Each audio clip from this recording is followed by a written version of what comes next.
ба номи худованди беандоза меҳрубон ва ниҳоят бораҳм. муҳтарам ҷамоат, имрӯз дар бораи марг бо шумо суҳбат хоҳем кард. ҳар як инсон аз ин огоҳ аст ки мурдан ҳақ аст. инсон дар рӯи замин меҳмон аст ва рӯзе ҳатман мемирад. фариштаи марг ҳазрати азроил бошад, барои гирифтани ҷони махлуқот муваззаф шудааст. марг сину сол намегӯяд.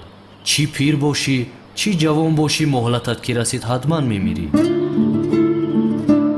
муҳтарам ҷамоат, ҳоло як саргузаштро ба шумо нақл мекунам. саргузашти як бародари мусалмони мо аст. бародарон, шояд шунида бошед. ин саргузашти он қадар кӯҳна нест. 7-8 моҳ пеш ин воқеа ба вуқӯъ омад. оё дар бораи бародарамон Али Банат шунидаед? 29 майи соли 2018 вафот кард. тамоми сомонаҳои интернетӣ дар бораи ӯ мегуфтанд. ӯ ҳамагӣ 30 чанд сол умр дид. номаш Али Банат, истиқоматкунандаи Австралия. худованд ба ин бародарамон молу мулки зиёд дода буд ки ҳамеша истироҳат карда мегашт. ӯ яке аз инсонҳои миллионер буд. нархи мошинаш аз $400,000 зиёд буд. хулосаи гап, ин бародари мо аз ҳама чизи ин дунё таъмин буд.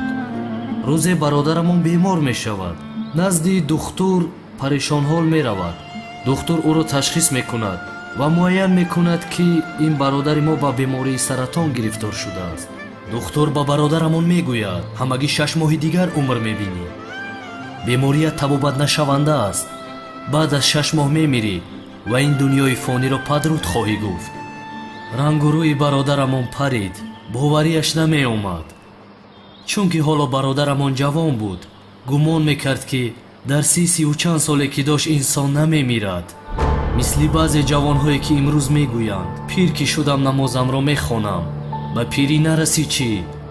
ончунон ба ин итминони комил доранд онҳо гӯё марги ҷавононро намебинанд. ин бародари мо ҳам ҳамин хел гумон мекард. акнун дар байни мову шумо вуҷуд надорад.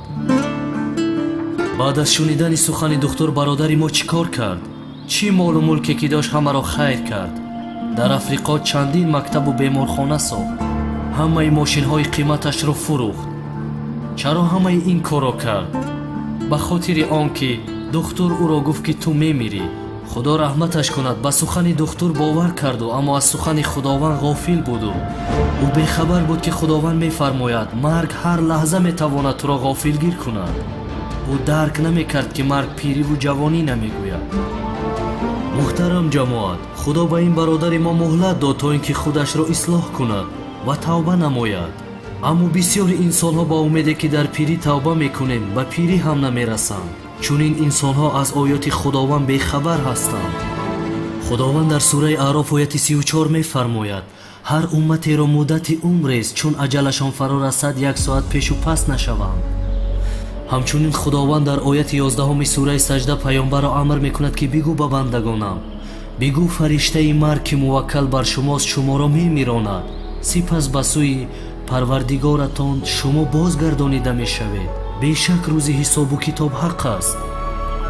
муҳтарам ҷамоат, баъзе инсонҳо ҳамеша рӯзи қиёматро пурсон мешаванд. дониста бошед ки марг барои ҳар инсон қиёматаш аст. ҳамчунин бародарон ба сураи луқмон ояти 34 назар андозед ва худатон бубинед. ба номи худованди бахшанда ва меҳрубон. худост ки медонад ки қиёмат чӣ вақт меояд. ӯст ки борон меборонад ва аз он чи дар шикамҳои занҳои ҳомила аст огоҳ аст ва ҳеҷ инсоне намедонад ки фардо чӣ чиз ба даст хоҳад овард ва ҳеҷ инсоне намедонад ки дар кадом замин хоҳад мурд. худо донову огоҳ аст. баъзе инсонҳо ба ҳавопаймо ки нишастанд ёди марг мекунанд ва чун ба замин фуруд омаданд худоро фаромӯш мекунанд. оиди онҳо дар қуръон ояте ҳаст. сураи анкабут ояти 64 ва 65. зиндагонии ин дунё лаҳву бозӣ аст. агар бидонанд ҷаҳони охират ҷаҳони зиндагонист. чун ба киштӣ нишастанд худоро ба ихлос илтиҷову ибодат кунанд ва чун наҷоташон дод ва ба хушкӣ онҳоро баровард, ҳамон замон ширк оварданд. дар ҳавопаймо аз тарси ҷон ҳама мусалмон мешавад. мебинӣ ки чашмҳо пӯшида ҳама ёди худо дорад. чаро чунин мекунанд? чунки дар ҳавопаймо хавфи ҷон мекунанд. баъзеи дигараш ба ҳавопаймо аз тарси марг тамоман савор намешаванд. оиди чунин инсонҳо бошад, худованд дар ояти 78 сураи нисо мефармояд: ҳар ҷо ки бошед, агарчи дар ҳисорҳои сахт устувор бошед, марг шуморо ҳама ҷо дар меёбад. ва боз худованд дар ояти 19 сураи қоф мефармояд: ба ростӣ ки беҳушии марг фаро мерасад, ин аст он чи аз он мегурехтӣ. хазон шуд гулшани пайғамбарон аз чанги азроил, бишуд сокин хуруши ошиқон аз чанги азроил. дили сад модари айёмро доғи алам карда, тапад чун мурғи бисмил кӯдакон аз чанги азроил. ҳазорон шоҳро аз тахт рӯи тахта меорад, кафи хок гашт шоҳони ҷаҳон аз чанги азроил. инсонҳое ки дар ин дунё корҳои хайрро анҷом доданд, пас дар ояти 32 сураи наҳл бингаранд ки чӣ гуна аст оқибати маргашон ва чӣ гуна аз онҳо истиқбол мекунанд. ва инсонҳое ки дар ин дунё корҳои бадро анҷом доданд, пас дар ояти 27 ва 28 сураи муҳаммад бубинанд оқибати маргашонро ва чӣ гуна аз онҳо истиқбол мекунанд, худ бубинанд дар ин оятҳо.